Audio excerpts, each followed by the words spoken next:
Kevin, when you can hear me, let me know.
Okay.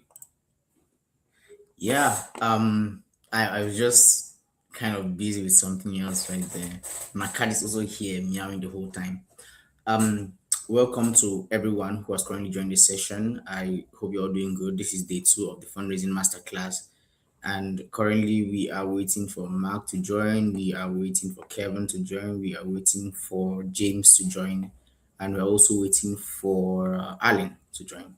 Um, but okay, Mark is here. In the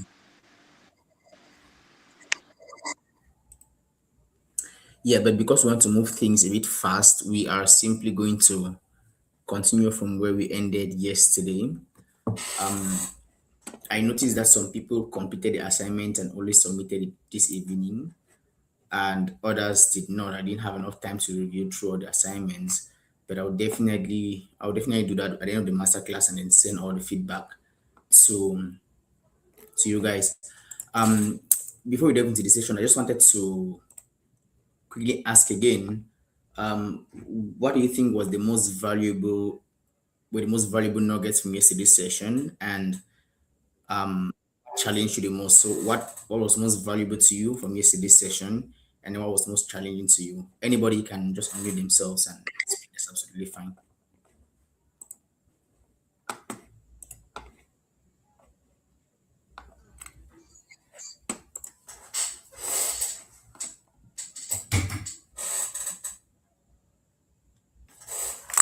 Hello, Mark. Are you speaking? Because I can't hear you audibly.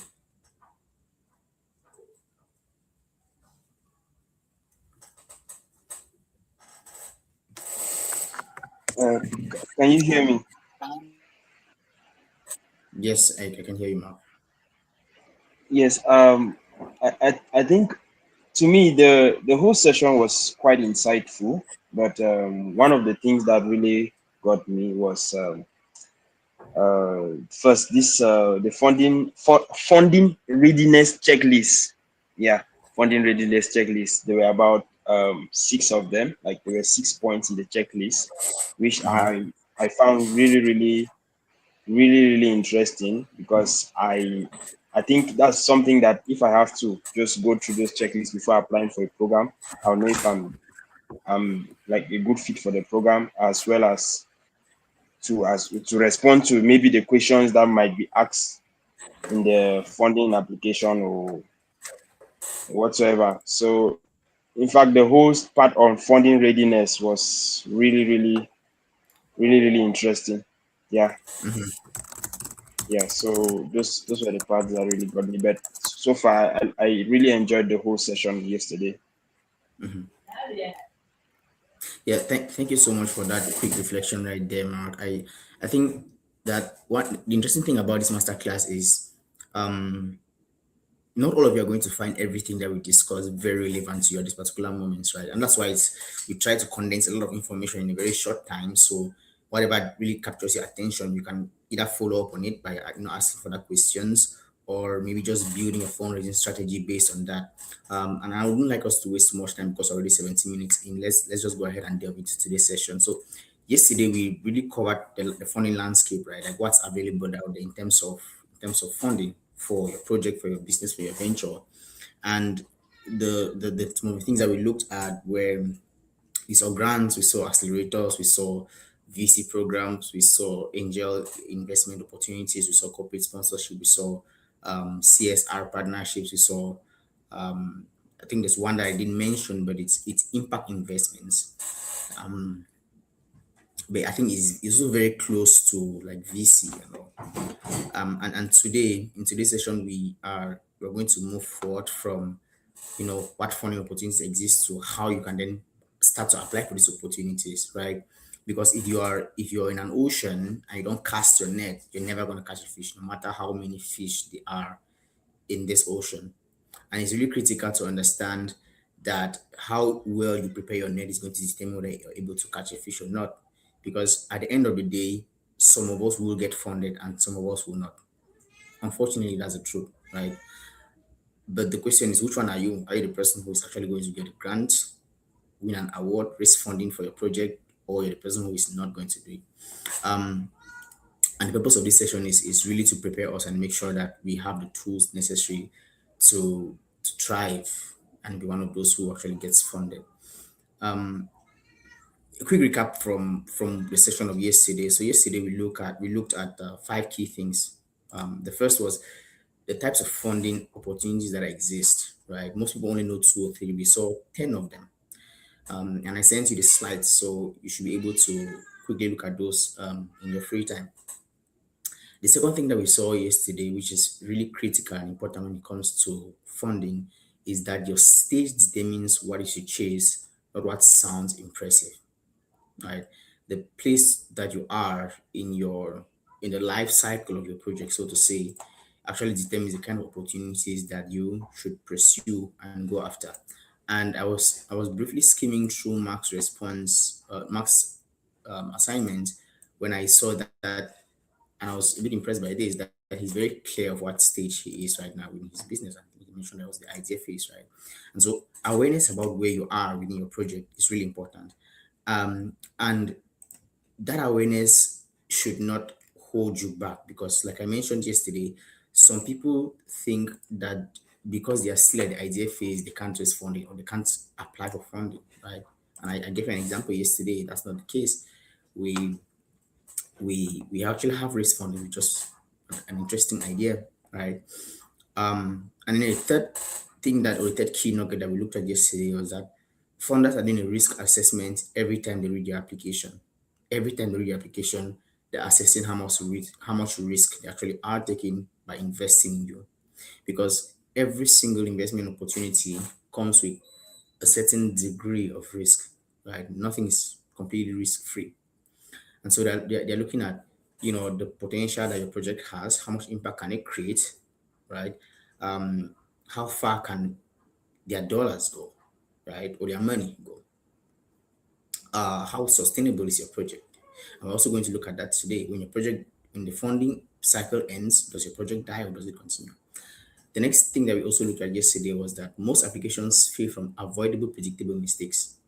This is really why preparation is important, and getting a good understanding of the opportunity itself is paramount before you even write one word. The fourth thing that we looked at yesterday was that okay, I've already mentioned that. And then the last was a pipeline is a system and it beats a hunt every single time.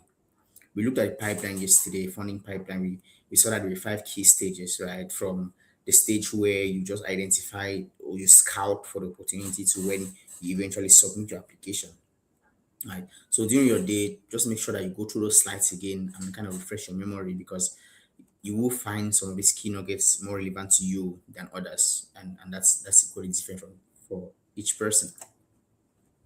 So in today's session is the most important. Is the most important. Why? Because it links the first the two edges. Yesterday we saw what was available. Tomorrow we are going to see how to build a structure to always get what's available. But today we are going to learn how to actually go after what's available. Right. So this is really the key connector here, and I want you to pay key attention. So first of all, we're going to look at why applications fail, right? Why people keep getting rejected. The real reasons, not the surface ones. And I want you to know that even if we know why applications fail, you're not always going to have 100% success rate on all your applications. If you submit, let's say 100 applications, just hope that five get selected. And I also said yesterday that's why volume is important, right? So you can never be too sure, but it's important to know why applications fail. The first thing. The second thing we're going to cover is selection criteria mastery. How to read what funders actually want from you. Okay, because if you do not fit the selection criteria and understand it properly, this is critical. Then your application was submitted in vain. The work that you did was in vain. The third is the art of application itself. What are the key components that have to be strong within an application?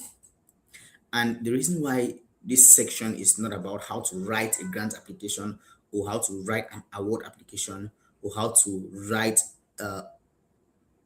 submit for a competition is because what we're actually going to look at cuts across all of these categories, and we're not just looking at ideas or points. This is actually based on my own personal experience because I've gotten the grants, I've gotten the awards, and I've won the competitions. So these are practical things, and selecting the key elements from all of these. Sorry, my cat keeps disturbing. The fourth is storytelling for funding. What do you want? The fourth is storytelling for funding, and this section is very important because forgive me. This section is very important because stories are universal across human culture, right? Stories are the thing that we all have in common. There's one thing that everybody across all cultures has always had and will always have is stories. That's why movies are interesting to everyone because they're about stories. Sometimes you watch a movie in another language and you still understand and enjoy it, not necessarily because you're able to comprehend the language itself, but because the story was able to communicate to you. So we all communicate through story, right? And storytelling is really important. Um, a good friend of mine, he calls himself a storyteller. He's an entrepreneur and he's a founder, but he always says that he's a storyteller because what he does is essentially tell stories that connect problems to solutions, and he builds them and they get funded. The fifth thing is we're going to look at what makes a weak application and what makes a strong application. We're actually going to contrast these two elements, right? What are the elements that consist what are the elements that come together to make an application strong versus weak, right? We're going to actually have like a practical breakdown here, and then I will this section is going to be where I'll be a bit vulnerable because I will probably share a lot of my work in here, and so that's why these sessions should not be shared outside of this community. I mean, I can't stop you from sharing this slide, but I can only hope that we maintain trust because you only get trust by giving. And then the final thing that we'll do is we're going to have a lab exercise where you will draft an application right here, and we're going to try to assess it. We're going to have a very short time to do this, but again, there's just so much to cover, and let's get ready to delve in. So for the next 20 minutes, we're going to look at why applications fail, and you will notice that it's almost never the idea, right? It's never really the idea. It's always how it's presented. And I mentioned this yesterday, but I also want to reiterate upon it right now. It's not what you say, it's how you say it. It's not the idea that you have, it's how you're able to articulate that idea. Two people can be given an idea to build. One person gets no success with that idea, and the other person gets the idea to the moon. It wasn't about the idea, it was how that idea was presented. So the first reason why most applications fail is that some people think that they didn't get the opportunity because their idea was not good enough, right? But for the most part, it's not usually that. The first is there's a misalignment with the funder's mission. The applicant did not read the funder carefully to know exactly what they care about, right? Sending a generic application to every funder is the fastest way to lose. If you don't know exactly what the funder wants and understand the funder's priorities and what the funder actually, what their mission is, then you are submitting an application in vain. And a key way to know each funder's mission is, first of all, to read thoroughly through their website, right? We saw one of the platforms that can access opportunities on yesterday. We looked at Opportunity Desk. Now, Opportunity Desk is sort of a repository of lots of opportunities, grants, fellowships, competitions, scholarships, and so many others, right? So that's just a repository. And when you click on each of these opportunities, it takes you to the founder's website. Then you can understand the founder. And sometimes the challenge here is your project may not align with the founder's priorities. Okay. And so what do? You start to shape your project to fit into their mold. Let's say your project was a circle, you start to make it square to fit into the square mold. To some degree, yes. But also you notice that at some point you can't shape your project enough to fit into the founder's scheme because it may just be in a different sector. For example, if you have a project in the climate tech space or in the energy sector, it could never be funded by a funder funding projects in the educational sector or the educational technology sector or in the humanitarian space. I mean, humanitarian is quite a vast term that covers most of these things, but you need to understand that your project needs to you need to find a funder whose mission is aligned with yours or who you're able to align with their mission. Okay. And there are some spaces that are interdisciplinary. For example, what we're doing at eMentor, we initially started out with innovation, VR technology, tech stuff. And then we are making a pivot, should I say so, into advocacy. Not really a pivot, but more so an extension to advocacy, right? Because we notice that to address a problem sustainably, it requires a twofold approach. Advocacy must be involved and innovation must be involved, right? That allows for a systemic and ecosystem way to understand that issue. So if innovation only is done, local projects and all of that, it doesn't go far. But advocacy really bolsters that systemic approach. Okay. So the first reason why most applications fail is that there's a misalignment with the funder's mission. So look, learn about the funder. What kind of projects do they fund? What do they support? And how can you tailor your project towards that priority or not? The second reason why most projects do not get funded, okay, is a vague problem statement. This is critical. You see, if you're able to articulate a problem well, it's already 50% solved. Just articulating the problem well is already 50% solved. And so you may be submitting for a grant with a project that has a track record of say 5 years, and you've already impacted, let's say, 10,000 people. But another person comes to the project which is only 1 year old and has impacted 1,000 people. But the way they articulate the problem makes the reviewer see that second project as more critical and in need of that funding at that particular point, right? So if your problem statement is vague, it doesn't get funded. And if the reviewer cannot feel the urgency of the problem in 2 sentences alone, the rest of the application doesn't matter. That's why when you go to the problem statement of your application, you spend as much time as possible in that first paragraph because that first paragraph determines how you catch the reviewer's attention. The next reason why most applications get rejected is either a weak or an absent budget justification. Every budget line should tell a story. If a reviewer can understand why you need this money, they're not going to give it to you, right? So the budget most budgets usually have like a justification at the end. Okay, you need $5,000 for this. You need $100 we spend here.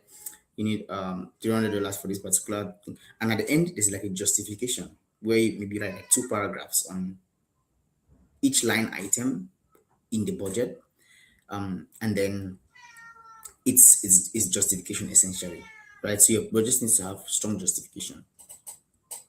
We're going to look at that subsequently. The fourth reason why most applications get rejected is that the writer sometimes spends most of the time describing instead of proving.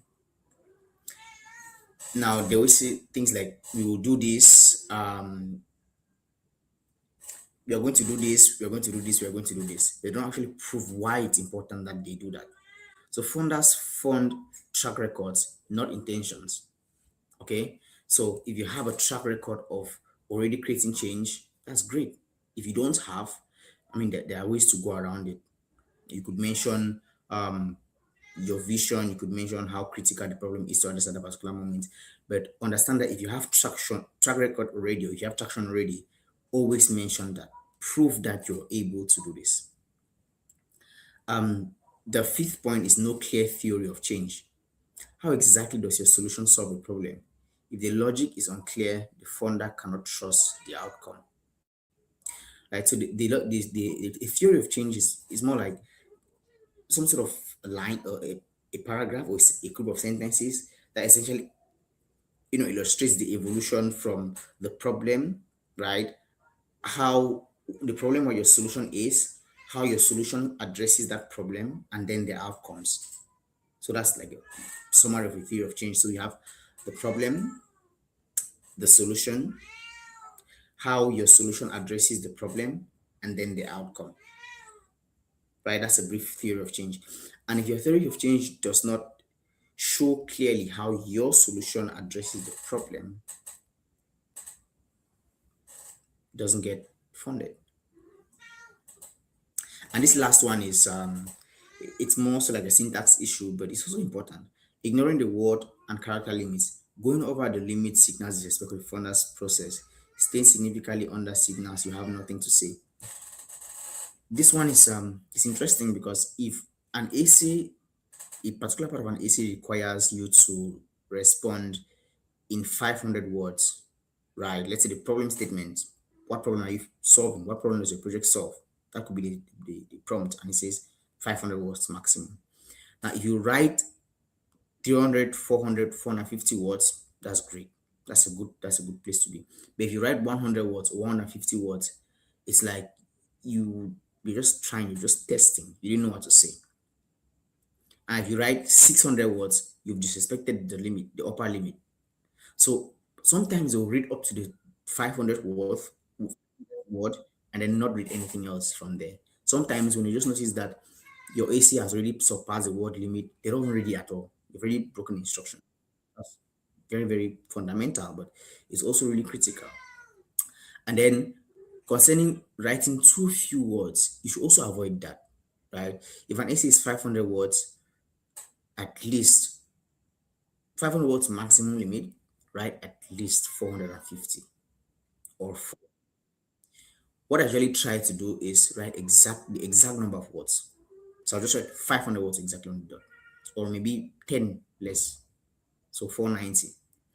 And I like to keep it like that because for me, it's a way for me to impress the reviewer. Like I was able to say exactly what I wanted to say well in the exact number of words that required me to do it. That's just a little exercise and fun thing that I like to do. But I like to write either the exact number of words or very, very close to it, off by like one or two words.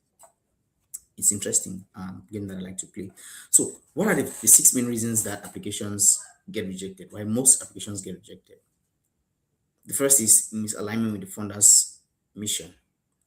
The second is vague problem statements. That's very critical. The third is weak or absent budget justification. Why do you actually have to spend this amount on this thing? Oh, and interestingly, I think I'll mention this later, but under budget justification, right? Sometimes you have to substitute the payment for your your staff or your team inside the budget. So it's called personnel, usually section called personnel. And if your personnel is up to 40% of the total budget, that's already an X. It's like, why are you spending more money paying people than doing the work? So 25% of the entire budget for personnel allocation is usually sweet spot to go. You don't have to tell them that you're going to take, let's say, their $5,000 and then spend $4,000 paying your staff, and then the remaining $1,000 maybe buying equipment or whatever. Right? So I'm sure that you should spend more of the money on the actual project and less on the staff. I mean, maybe sometimes you can readjust that later, but always mention that within your budget justification. Okay. Before we move to the next segment, are there any questions so far? I don't want to feel like, again, like I'm giving a sermon. I want us to have a, you know, back and forth interaction.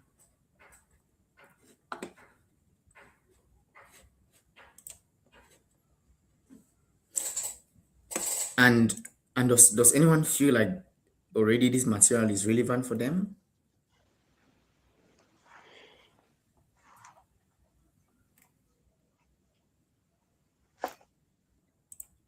I think I have a question. Um, I just want to be clarified on this. I've had a way I usually count my words when I'm trying to meet up with the word limit of applications. So, but I just want to be sure how best it's being done. I want to be sure if I'm on track with the way I'm always doing it. So maybe you can just enlighten us on that again. Okay.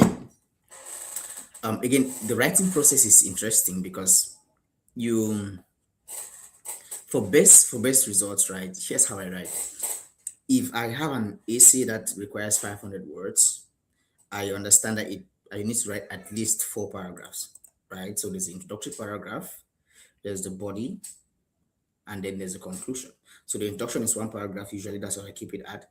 The body I can keep it to 2 paragraphs, right? And then the conclusion is 1 paragraph. So that's a total of 4. Sometimes you want to increase to 5, but 4 is a good spot. It's a sweet spot. You can mention the introduction, that's general information. The first paragraph could be a problem statement. And the second paragraph could be your solution and how your solution addresses the problem. And then the third paragraph could be the conclusion, right? General information. So what I'll do is I'll keep a good number of points for each paragraph. Before I start to write, I'll say, okay, these are my key points. This is the problem, 1 line. I'll just write 1 line. This is another problem, 1 line. This is statistic that supports this problem, like data, like United Nations High Commission for Refugees says that more than 1 million people have been displaced by an unformed crisis or something like that. That's a statistic that supports the problem of displacement, right? That, and then in the next paragraph, which is that of the solution, I also write like 2 or 3 points, and in conclusion, I write that as well. And then once you start writing, you notice that you want to keep track of your words. You know at each point where the number of words that you've used are. So one good tool that I use is called Grammarly. I think some of you are familiar with it. It's called Grammarly.com. It's a free online tool where you're typing and the tool is telling the number of words that you've already used. Okay, so as you're writing and moving forward, the tool is, you've used 10 words already, you've used 20 words. So that way you begin to see, okay, do I need to write more on this particular section? Or do I need to write more on this particular section? So the whole writing process in itself it's not a block, it's not a block. It's not just you start from the introduction and you then finish, and then you go to the body and finish, you go to the conclusion and finish. It's more so jot down points for each of the paragraphs and then come back and expand or build on those points. So that way you are aware that you're aware of the number of words that you've used. So you need to, you now know if you need to write more, use more words, be more explicit, or to be less explicit. Does that make sense? Does that answer the question? Yes, yes, it does. It does. Thank you. Okay. And tell us a little bit about the format that you've used before, the strategy that you've used before. How does it work like? Well, I haven't used Grammarly before. Although I know about Grammarly, but I've not used it before. So usually I always just go on Google Docs, then um I type out my essay. I don't use this format of jotting down the points, but I think it's something I'll start using hence because I think it makes sense to jot down the points first before establishing them. Yeah, but usually I always just I use the format of introduction, body, and conclusion too. And I also use paragraphs, but I've never gone through the route of putting down the point first before establishing them. Then for the words, um at first when I was just typing normally, I never really knew I could check out the word count somewhere, so I would sit and start counting. But later on I found out that I could be able to see the amount of words that I've written on Google Docs. I think there's a part there that when you check out, you see the amount of words that are there. So that's the way I've always been writing out my essays. Yeah. Yeah, I mean that sounds very stressful, counting words one after the other. But when it comes to writing again, there are just so many tools I can use. I mentioned grammarly.com. This one is free. Just create an account and you're able to start using it. It also has AI support. So if you've written a sentence that is grammatically incorrect, it's going to flag it and say you could write it this way. You could they'll actually propose to you options that you can paraphrase or rephrase your sentences to enhance or clarity or accurate or precision. So use Grammarly, it's good. There's also Notion. Um, it's also AI supported. You create an account and use it for free. Notion. I think it's Notion.io. Something like that. I've used it as well. But the best in this case is Grammarly. I write at least 20,000 words every week with Grammarly. Interestingly, I'm usually on the leaderboard for that. But yes, use Grammarly. I do recommend it. Awesome. So let's move to the next segment of our class. This segment is the selection criteria mastery, right? The criteria is the map. If you're not following it, you're not competing.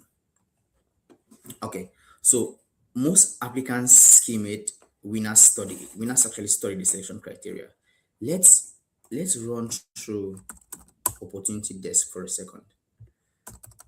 So I will share my screen with you here. Okay, just a second.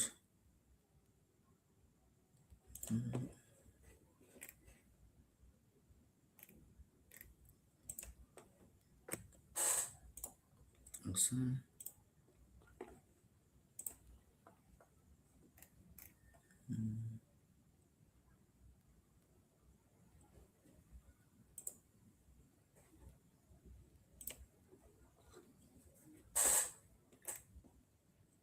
Okay, so don't mind my multiple browser tabs. I usually have a good number of them every single day. So can you see my screen? So this is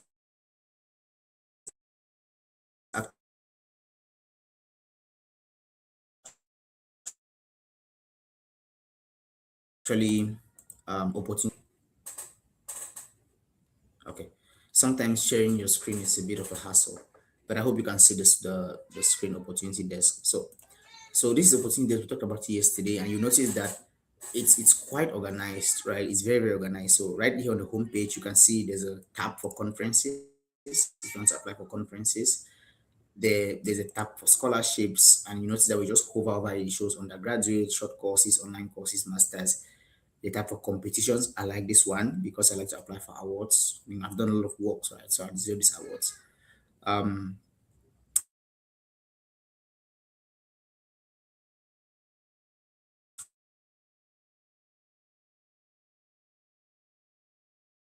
there's another ideas. You find opportunities that fund business ideas. I'm going to turn on my camera because I think it's lagging a little bit. Okay, nice. So you'll see, okay, these are grant opportunities. This one is called the Pangolin Grants Program. This one is Internet Society Foundation Common Good Cyber Fund grants. So they give up to 300,000 US dollars. That's a good amount. This one is Youth for Peace, UNESCO Culture. They will give 10,000 US dollars. Apply to Y Combinator. Y Combinator gives 500 US dollars. This is one of the best VC accelerators. It's hosted in Silicon Valley. If you have a very good disruptive project, apply for that one. Let's look at this opportunity. So you click on it. This is called the CIWIL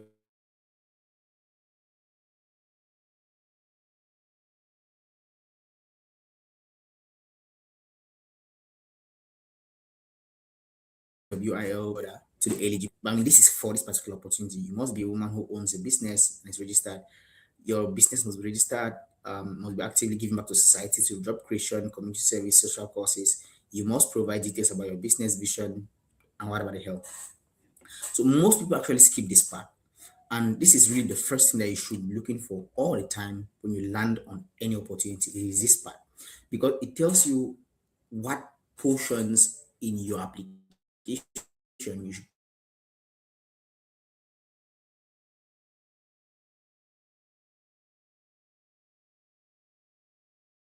make sure and that you improve the lives of others in this particular. So just looking at this application, you know exactly what to write in your essays. Does that make sense? By the way, if you've shared this link with anybody outside of this class, please just don't share. Okay, just don't share it out of this class. And I see that two people out of this class actually have access to this link right now. So okay. All right. So I mean, just looking at this, you already know exactly how to tailor your application. So this eligibility section is very, very critical and it should be the first elements that you look at. Give me a second.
All right, I'm back. So let's continue with the slides. So we were looking at the eligibility section. It says that the first thing you should do when you get to that particular segment and that particular portion is read it three times. The first time is just general overview. The second time is to really dig deep and underline some keywords, right, that are important. For example, you saw that segment that we saw, right, those keywords. And sometimes what separates you from other applicants is you're able to actually mention those in your application. This is really interesting because for the Globatics Leadership Award in 2024, I think that one thing that made me really competitive, apart from my story and my personal experience with the issue and the traction that we had recorded already so far, was the fact that I reflected their mission statement to them. Okay, so their mission was to create a just, innovative and equitable world for all where the marginalized, something like that. I actually copy that exact same statement and put it in my application. And then also in the application video, because sometimes I ask you to make a video, answer some questions, I mention that verbatim. Okay. So it shows that you have a strong understanding of what makes somebody eligible for this particular opportunity. And that really separates you from so many people. The second um, element to be very, very conscious of when you look at eligibility criteria is to map the criteria to your evidence. Okay. So for every criterion, identify the specific evidence that that addresses it directly. Do not write a word until this is done. So let's say one of the eligibility criteria is that your project should empower people in rural communities, or let's say young people in rural communities, right? So within your application, that's really key criteria. Within your application, you now think, how does my project empower people in rural communities? And so a key line in your application could be, this project empowers people or young people in rural communities by that. So you've already created a mesh where you've moved from the first level, the eligibility criterion, a particular criterion, how your project supports that criterion, and a direct integration now into your AC. Because when reviewers are going through applications, now remember, there are thousands of people applying. Okay, so they're just skimming through. When they skim through really fast and their eyes catch those particular phrases that relate to the criteria that they had mentioned, you stand out like a sore thumb sometimes. The third thing is mirror their language. Use the exact words as the funder uses. If they say scalable impact, do not write wide reach. Funder score and alignment sound like them. The best way to make somebody like you, and this is like out of this fundraising thing, is mirror them. If that person likes to dance, maybe show interest in dancing. If that person likes to read, maybe show interest in reading. So by mirroring somebody, you're showing that person that you align with them. Okay, so every single sector has its own language as well. Somebody in the humanitarian space speaks a different language from somebody who's in entertainment space. Somebody in the education and technology space speaks a different language from somebody who's in the energy access space, right? So look for the language. How do they sound like? What are the kind of words that they use? What are the expressions that they use? Do they say KPIs? Do they say MVP?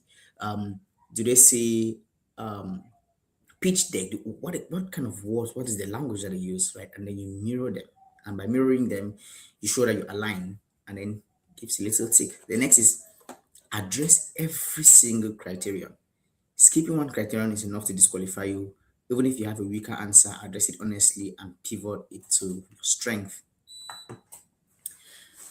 Now this one is, it's a bit controversial to address every single criterion, because sometimes you may not meet a lesser criterion rather, but they still fund you, right? But it's important that you address every single one. So if you have five criteria, maybe registration, youth led, working with IDPs, maybe working with rural women and all of that, marginalized communities, you have to make sure that you clearly mention in your application how your project supports that, even if it's not a very, very strong point, right? But then at the end of the day, what you'll do is you're going to link back all of that to the strong parts of your application. So always address all eligibility criteria. The fifth point is prioritize what they prioritize. If the criteria spends three paragraphs on the impact and one on innovation, spend 75% of your application on impact and follow the emphasis. Again, it goes back to, I think, the third point, right? If they are heavy on, we want to see how much impact your project can do, right? If they're heavy on that particular part, if they spend like 3 points on the eligibility section mentioning that impact, show them how much impact your project can have. If they spend a lot of time under eligibility criteria mentioning, want to show innovation, focus most of your application on showing them how innovative your project is. Right? And so if they prioritize innovation in the criteria, prioritize innovation in your ACEs. If they prioritize traction in the criteria, like what have you done in the past already, also prioritize that in your essays. Does that make sense? Okay, I hope it does. Great. So in about 3 minutes, we're going to take a bio break, just like a short rest, and then continue because we're already 1 hour in right now. So I may just pause here and take any questions that anyone has. James is more consistent today, so hopefully he'll be able to ask some questions. And then we also have Nadine who is joining us today. She wasn't here yesterday, but was able to make it. So if there are any questions on what has been covered so far, let's trash them.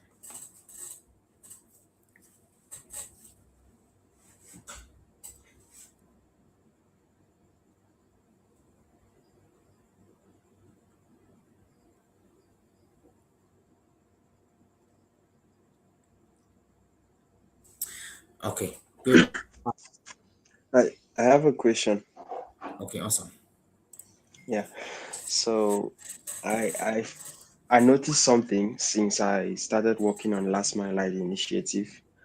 Most of the programs that I really found interest in, and I saw like it could be of great help if Last Mile Light get to apply and then is selected. So when I read through, it's like I went through like I just checked all the eligibility criteria and I noticed that I could apply for it.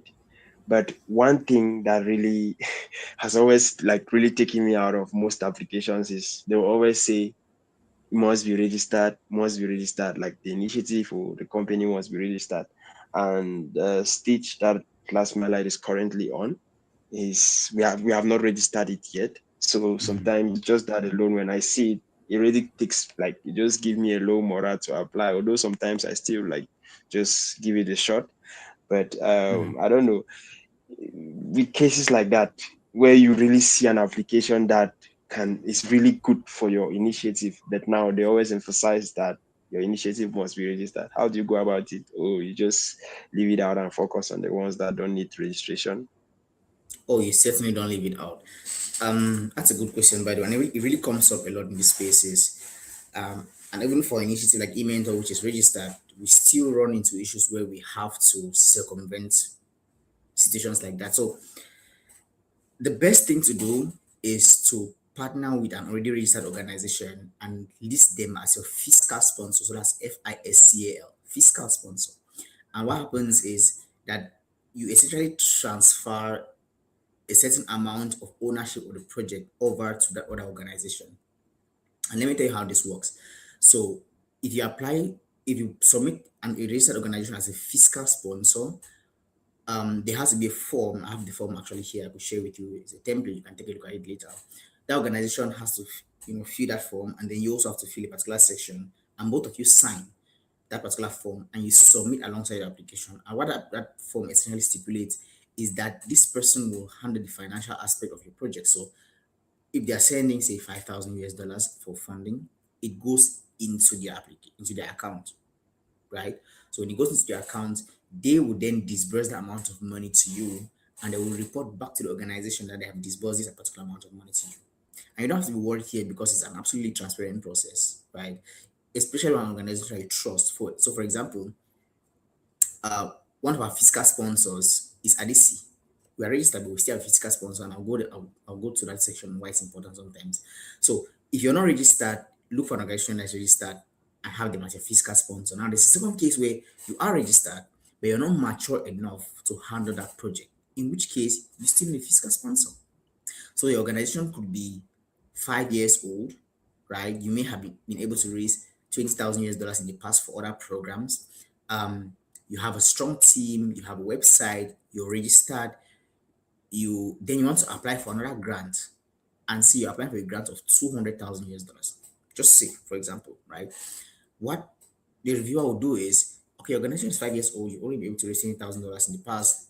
Now you're going for 200,000. Are you able to manage this? Right? In some cases, they'll say, okay, we want you to apply with the fiscal sponsor. An organization has already been able to receive that amount of support and they have run programs maybe and have been in existence for 20, 30 years. So then you go to the organization and have them as a fiscal sponsor. So using this circumventing it like this is really good way to go. Um, but in some rare cases, you have opportunities that they don't mention that you can have a fiscal sponsor, right? But that shouldn't be a limitation. What you should do is take things into your own hands. Usually they'll provide an email address, you email them and you present your case to them. Today I received an email from Hubert Humphrey Fellowship Program. They had announced 2 months ago that they will be launching applications this month. But I wasn't very sure if I will remember to apply. So what I did was I sent them an early email asking some questions and then tell him that I'll appreciate if they can send me an email immediately applications open. So immediately applications open today, they sent me an email, right? So that's taking things in your own hands and kind of leading the process rather than just waiting at the receiving end. If they don't mention that they need a physical sponsor, propose. Does that make sense? Yes, yes, it does. It does. It's very interesting. Thank you. And I have one more question. Should. I really want to seek your opinion with this. I'm very much interested in the energy access space. So, and that's what Last Mile Light is all about. But then, like I said yesterday, I've been running multi-solution engineering. That is more like a multifaceted company. It offers diverse services, not just renewable energy installations. So, but the Last Mile Light initiative now is more focused on the side of bridging the energy access gap.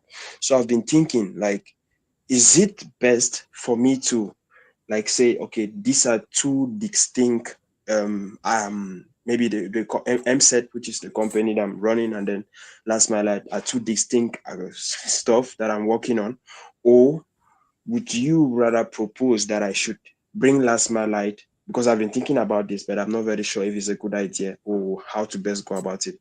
Would you rather propose that I should bring Last Mile Light as maybe I don't know if I how to put it, something that like an arm under MSET, that's the company, an initiative that MSET is running to bridge the energy access gap. Do you think that would be a good idea? Is MTech recorded, registered? Not yet, too. Well, again, that's another like bottleneck to address, right? So Yeah. usually what you would do is you don't want to have too many initiatives at the same time. So maybe at some point you need to register MSEC and register Last Man Light as different initiatives. It's always better to have an umbrella organization and then you have these initiatives under as flagship projects. So at eMentor, for example, what we did was when we started eMentor, we wanted it to be a physical product, like an innovation, right? But as time went on, we noticed that it would be better for eMentor to exist as an organization. And then we have different flagship programs, projects, products exist under that organization. So we have STEMBridge for Youth, which is one of our flagship projects. We have Voices on Heard, the mobile application, which is one of our flagship projects. And then we have STEMHAR, which we're going to be launching coming up. And then our advocacy arm as well, the ministerial dialogue that we're doing at the end of this month at the Palais de Congrès, also as a flagship. So you call those flagship projects or flagship products or flagship programs under an umbrella initiative. So my recommendation would be don't have them as two different entities. If they are in some way within the same vertical, right? Maybe energy access in general or the energy space, you can always find a way to have the vision of your organization presented in a way that shows that you have initiatives or flagship programs or projects or products under that. All right. Right. Thank you. It's quite clear. Yes. But again, you should kind of try to be within the same sector, right? Because you cannot have a health organization and then you are having an edtech project as a flagship program under a health organization. It's like there's yeah, it conflicts. There's too much conflict in terms of vision right there. So there should be a similarity. Find a way to establish some similarity between the two, and then put one under the other. Okay, right. Thank you. Amazing. You're welcome. So for the next 4 minutes, well, we just drop down to three now. For the next 3 minutes, we are going to get a short break. So maybe grab some coffee, if like me, uh, use a restroom, or just walk around. So get some rest, and then we're going to continue shortly. But you can stay in the meeting, Uh, please. Good evening, sir. Good evening, James. How's it going? Thank you very much. I'm doing good. I'm actually glad I was able to catch up today. Yesterday, I wasn't able to stay to the end. Uh, I came in late, and I think so far I have two questions I want to I want to Okay, ask. okay. And the first one is how do I get to access, you know, the opportunities that are out there, and yeah, how do I get to access them? And then my second question is, how do I also get to know the organizations that can actually sponsor my project? I am into the fashion industry, and I think, yeah, that is the sector in which I find myself. So how do I get to identify sponsors or organizations that can be able to sponsor my project? And just like you said in your last statement, it is very important to get uh, sponsors that you both have, like vision. You cannot be into uh, the agricultural sector and then you're looking for a sponsor maybe in health.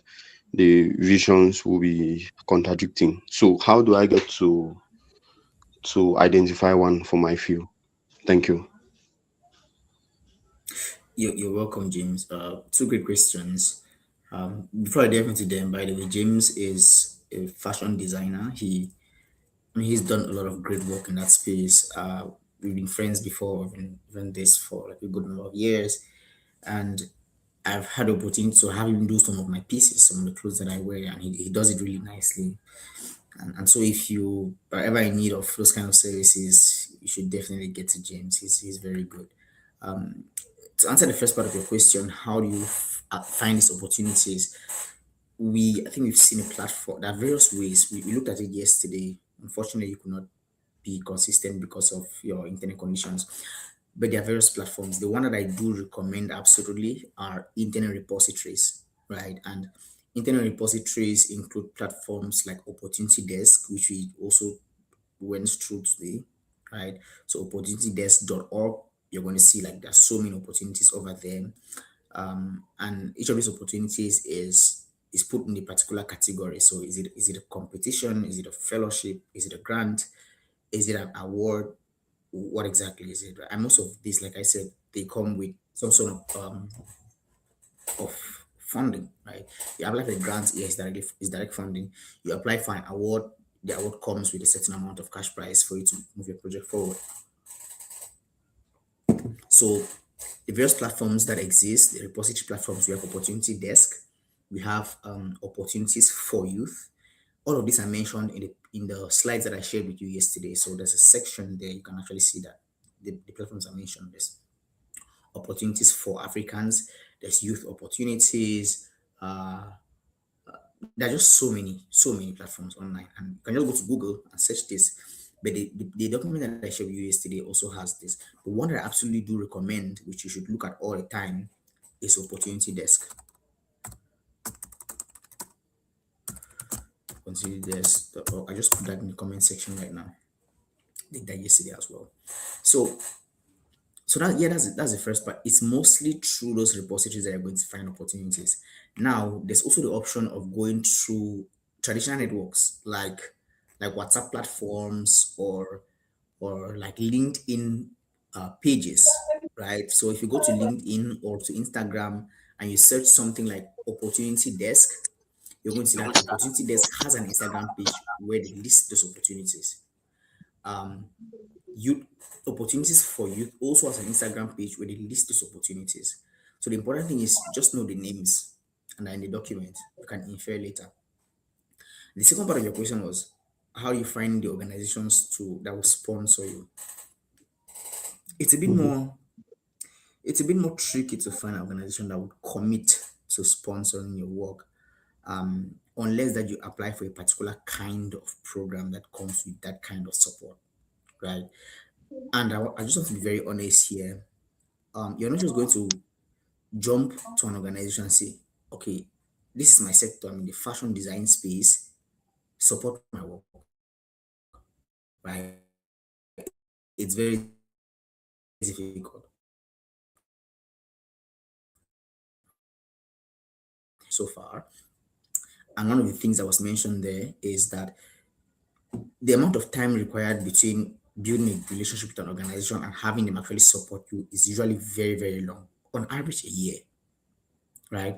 And so, which means that you should be intentional about identifying and building relationships every single day, which is why these platforms are important because when you apply for a particular kind of support from one of these opportunities on this platform, an organization receives your application, they review it, and if you're a good fit, you have an interview with them where you get to talk to them about your project. And if it's good, maybe you pass that stage, you get to the next phase where they get to support you. Maybe they fly you out to a foreign country, they give you an award, you get all of the accolades and all of that, you get your funding, you come back home, and then you try to maintain that relationship with them. So this also boils down to another aspect that I mentioned, volume. So on these platforms, you have to apply for as many opportunities as you see that you're eligible for. Okay. I personally still drop applications, several applications every single week. A lot of them do get rejected, right? Which means that it's not luck. At the end of the day, it's not you just attend an event, you meet an organization, and you're like, oh my god, let's sponsor this guy, he's doing great work. No, it's not as easy as that. But um it's also very, very possible. So go through the list of platforms that I mentioned in that PDF, Google them, find the categories of opportunities that are there, right?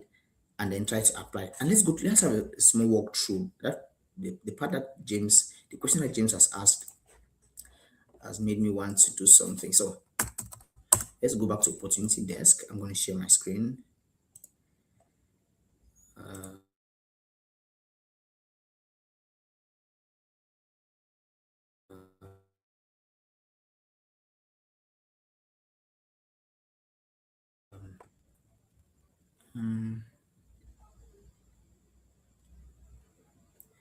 Which window is this? Okay, let's just change that window. All right. So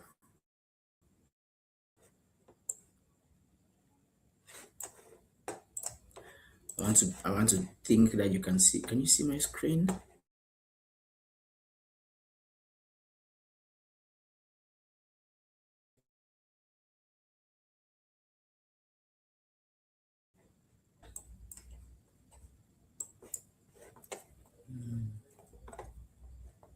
I'm gonna have to change the window. This is an endless loop.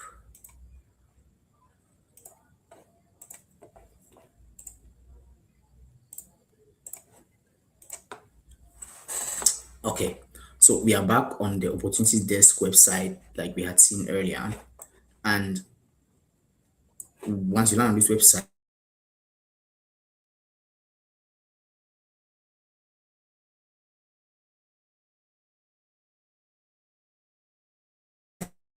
again, do this. So you mentioned that you're in the fashion sector. So what you could do if you see that most of the opportunities here you're not eligible for or you don't address your work, you could just go to the top right section of the screen, which is right here, right? It looks like a magnifying glass. You can click on it and then you type fashion, right? And then you search. So When you search, the results or the opportunities that present themselves are linked to the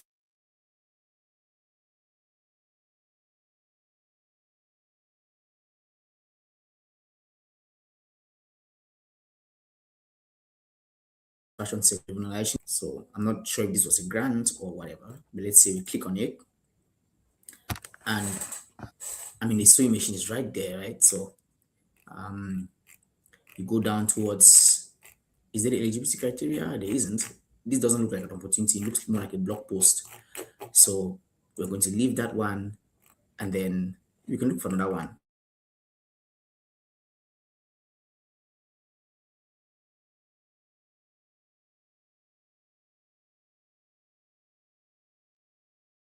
Right? So you search something. So I'll search energy, or let's say green energy, clean energy.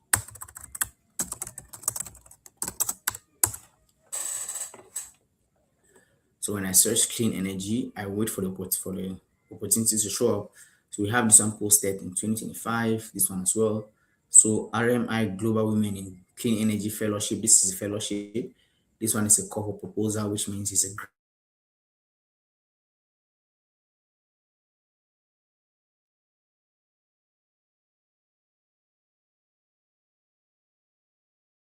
So an opportunity, you can always search for the key terms that represent your work. Did I answer both of your questions, James? Yes, thank you very much. You did answer my questions. Thank you. You're welcome. I mean, that was rather a very long answer to a relatively short question. But yeah, let's take a break now, and then we continue shortly. All right.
All right, let's resume this.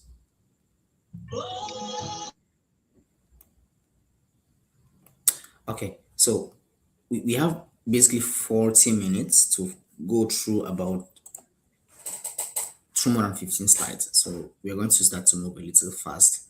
And then at some point we'll pause to get some questions, but please keep up with me. So we're going to look at the art of the application. What makes an application? And you'll notice that there are four key elements that make every application that cut across most applications, almost all. So that's a problem, the solution, the traction, and the budget. The last one, sometimes you may not need it, but in most cases, it's very relevant to know about. So Writing a problem statement that lands. We have seen earlier that if you're able to articulate a problem well, it's already 50% solved, right? If your problem is well articulated, it's 50% solved. And it's better to have an application that articulates the problem well and not a very good solution than to have an application where you have a good solution, but you have no understanding of the problem. And one thing I noticed in the innovation space when I started out is that most innovators, right, most builders, especially software engineers, because I studied software engineering, most of my colleagues and peers, what they would do is they would spend a lot of time in their bedroom, right? And they would build these amazing solutions, these amazing products, amazing softwares, but nobody really needs them because it doesn't address a problem. So they've spent maybe 2 weeks building this massive product, this massive software, very connected mesh, and it sounds so smart. But when you bring it out to the real world, it's like, sure, cool. So it's good to understand the problem. If you don't feel the problem, you won't find the solution. But you have to stress on how important the problem actually is. So here's a weak example of a problem statement. Okay, many children in Cameroon do not have access to quality education due to the ongoing conflict in the northwest and southwest regions. This has negatively affected their learning and development. Our organization wants to help these children access education. Now, listen to this one, which is strong. 9 years of armed conflict in Cameroon's northwest. So you already hear there's a statistic mentioned. 9 years have displaced 969,000 children. Another statistics. So it's not just many children. There are already two numbers that support this. And push 488,000 out of school entirely. So we already have three statistic points just in the first line, right? So how many children have been displaced? By what? Conflict. For how long? 9 years. Now, for those who remain, schools have been burned. Teachers, for those who remain, schools have been burned. Teachers have fled. And conventional education technology makes internet connectivity and grid electricity that do not exist in active conflict zones. Or rather, I read that wrong. For those who remain, schools have remained burnt, teachers have fled, and conventional education technology requires internet connectivity and grid electricity that do not exist in active conflict zones. Without intervention, an entire generation reaches adulthood without qualifications, skills, or an economic pathway out of poverty. So I want you to look at this problem statement very well, this strong one, and let's focus on it. The first thing is it starts with a number, a statistic. Take note of this. All your problem statements should be supported by statistics. And in the very first paragraph, there are two ways to catch the reader's attention in the very first paragraph. The first is your story, your personal story, which connects to the problem. The second is using a statistic. In this case, we've used a statistic. So 9 years of what? Conflict have done what? Displaced how many children? 969 or 969,000 people. And it goes further to say that for those who remain, the schools have been burned, teachers have fled, and conventional education requires internet connectivity and grid electricity that do not exist in active conflict zones.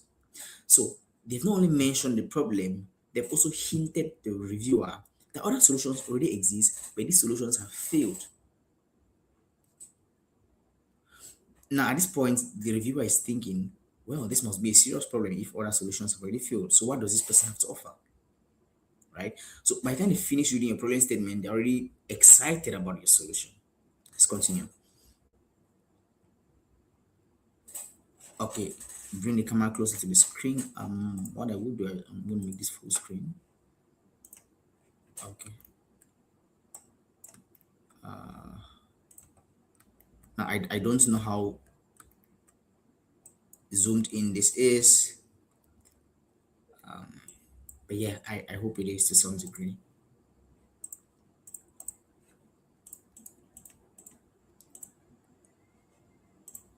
Okay, hopefully this helps. This is the maximum zooming that I can actually do. So for 9 years of conflict, this has happened. Now, without intervention, an entire generation reaches adulthood without qualifications, skills, or an economic pathway out of poverty. Um, is it better? Can you guys see more? For those of you who are using phones, it's quite difficult to read this. If you're on a laptop, it's better. But also, I'll send the slides so you can actually read them later. Just let me go through them now. Now, we notice that the second one is strong. And for what reason? The first is it has specific numbers, not just vague claims. The first one says many children don't have access to quality education. The second one gives the number of children, right?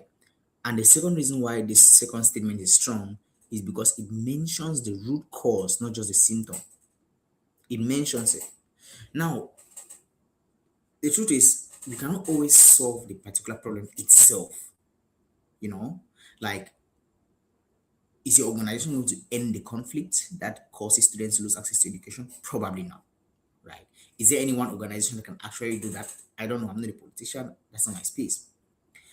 But what does happen is that I will mention the root cause of the main problem and not just the symptom of it.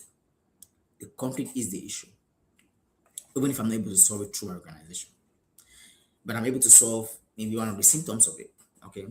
The next reason why these applications, why the second reason the second statement is strong, is because it shows the consequences of inaction. So, what are the consequences of inaction? Without intervention, an entire generation reaches adulthood without qualifications, skills, or an economic pathway out of poverty. And then, by the end of that particular paragraph, the writer has shown and created urgency that the reviewer can feel. So it's not just saying, okay, here's the problem. Students don't have access to education. It mentions the number, it mentions the root cause of why, it shows the consequences if the problem is not solved, and makes the reviewer kind of move to the edge of their seat. So that there are just so many things that this first one doesn't take into consideration. Okay, let's continue.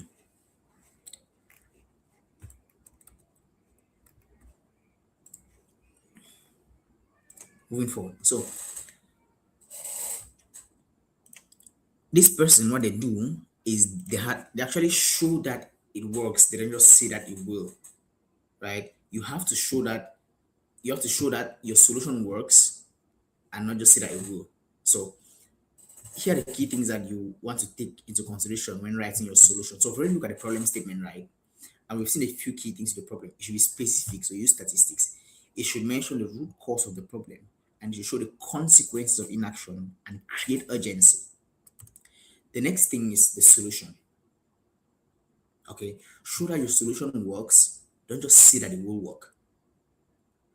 So the first thing is be specific about the mechanism and not just say we provide education, right? But how exactly do you provide education? To who and through what method? I'll take an example for us at eMentor.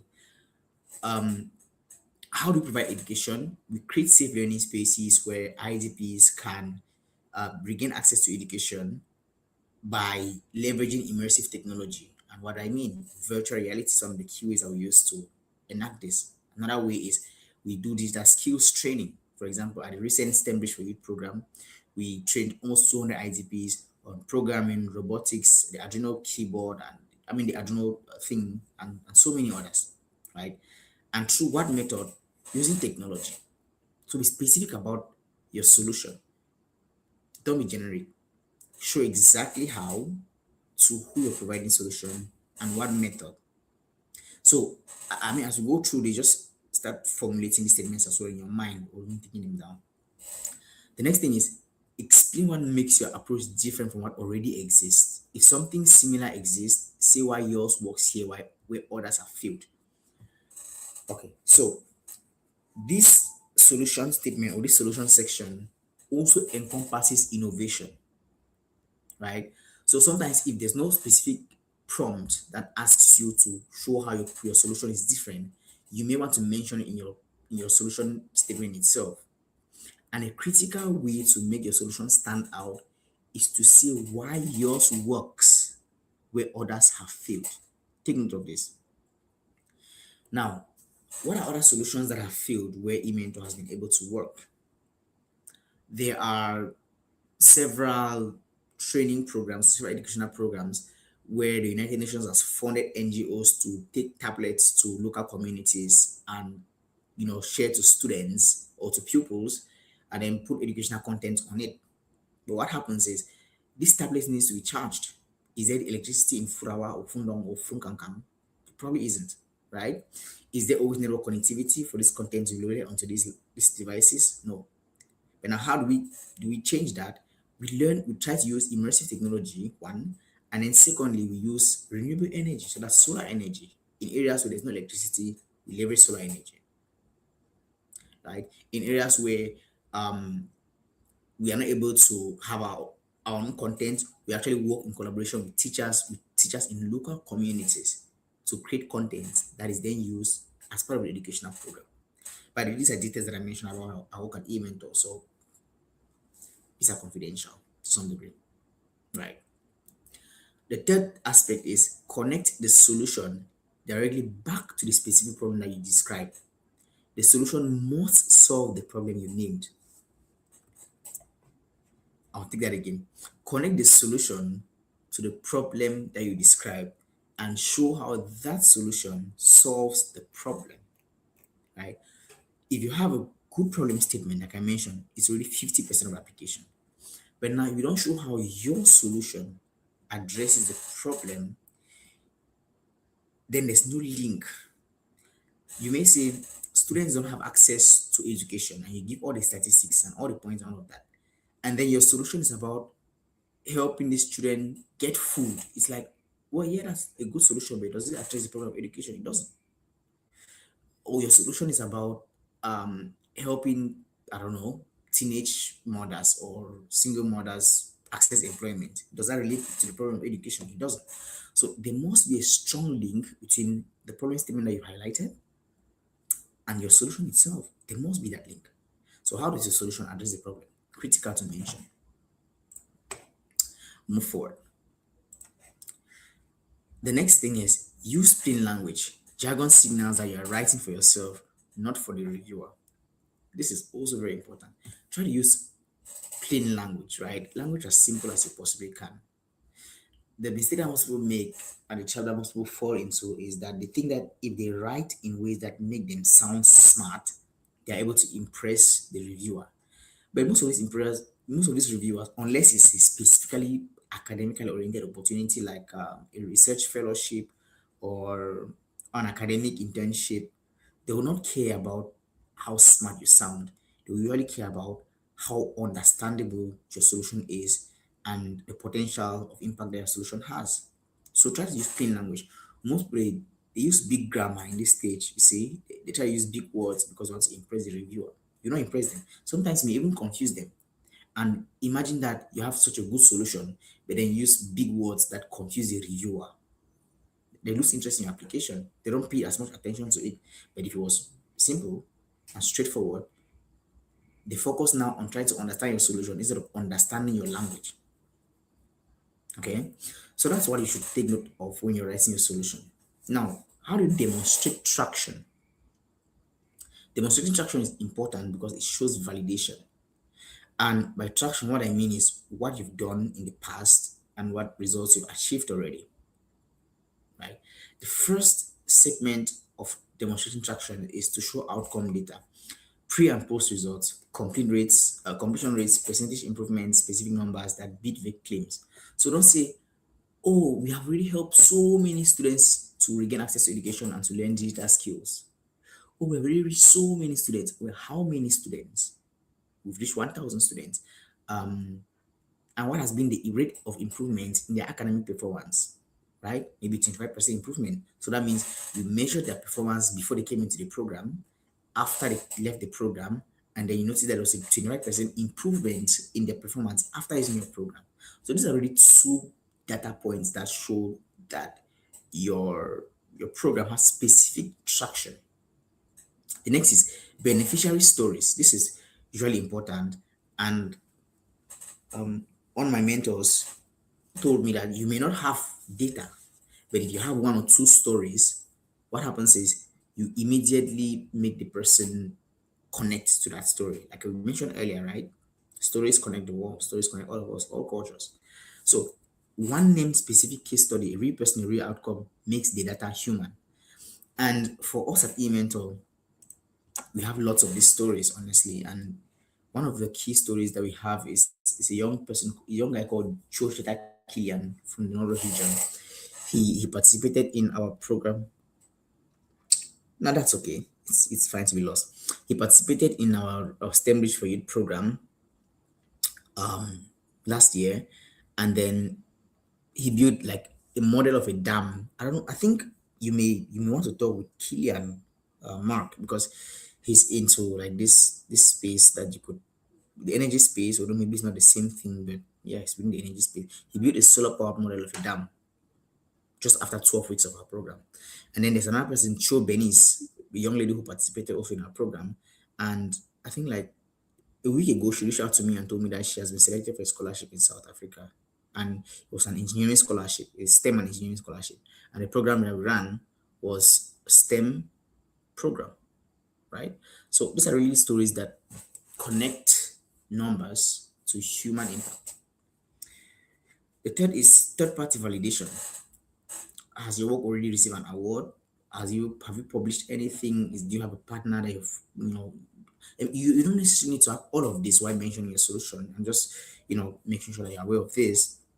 But someone else saying that it works is more powerful than you yourself saying it. So if you wanted a third party validation for our work at eMentor, if you're submitting for a grant, you could just go to S7 Academy.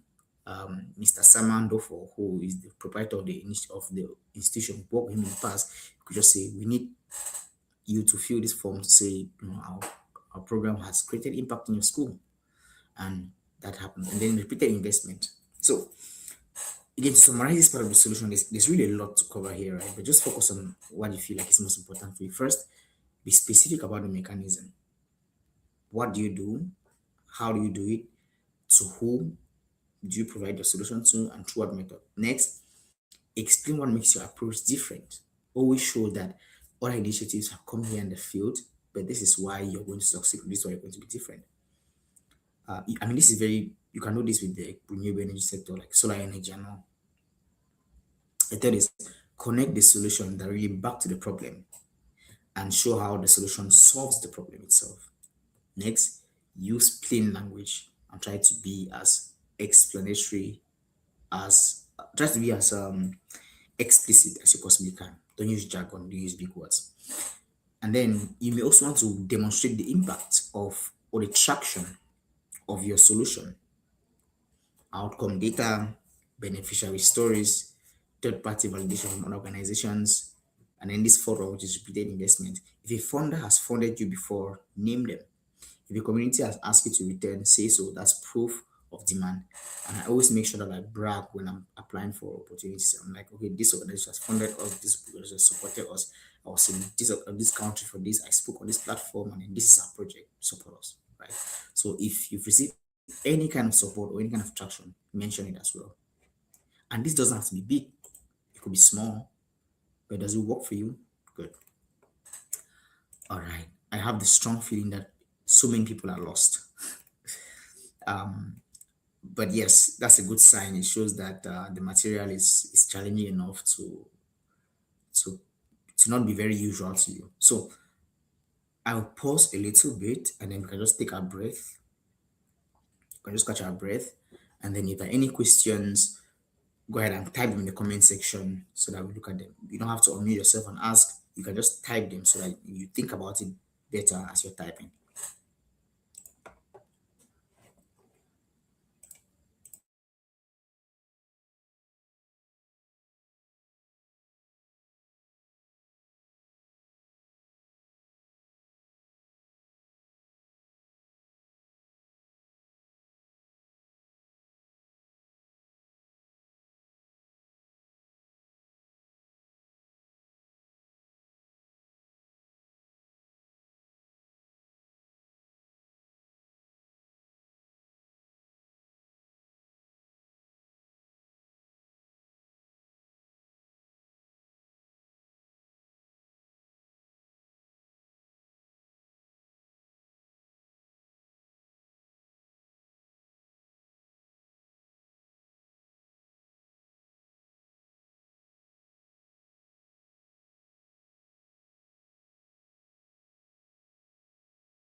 All right.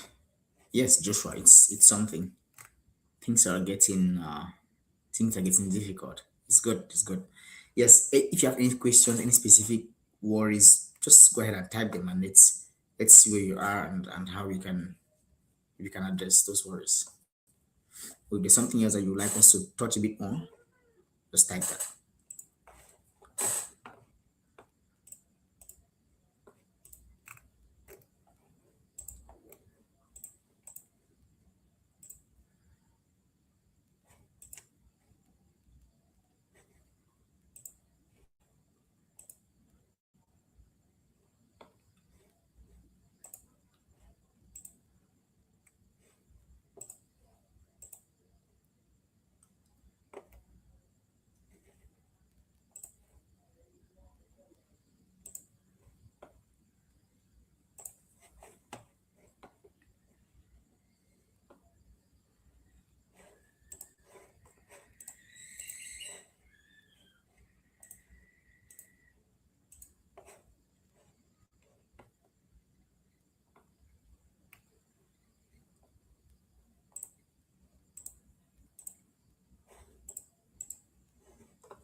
Well, I was muted. I was talking the whole time. I was muted. Yeah. So I was saying that I've seen Mark's question on where all of these points that I mentioned have to only be, and no, not usually, right? When you start applying for many opportunities, you notice that at the end of the day, one opportunity could have 15 different aces. Trust me. 15 different essays. One essay could just ask the problem that you're solving. Another one asks your solution. The third one asks how your solution is innovative. The fourth one asks about competition. So, what are other people doing in this sector? The other one asks how sustainable you think your work is. The other one, like you could apply for something that requires 15 different essays, and each of these essays could require 500 words max.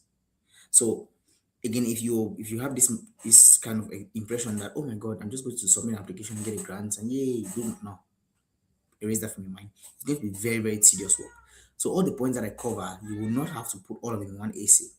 You may find an application that requires 15 essays, and you will notice that different prompts require different things, and different prompts require different things, which means you have to then use this information and fit it in the right places.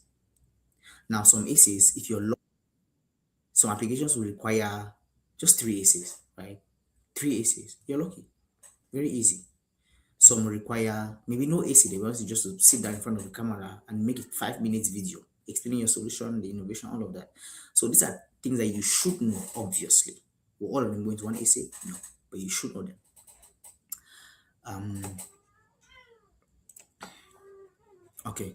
I think we're going to continue right now since everybody has caught their breath.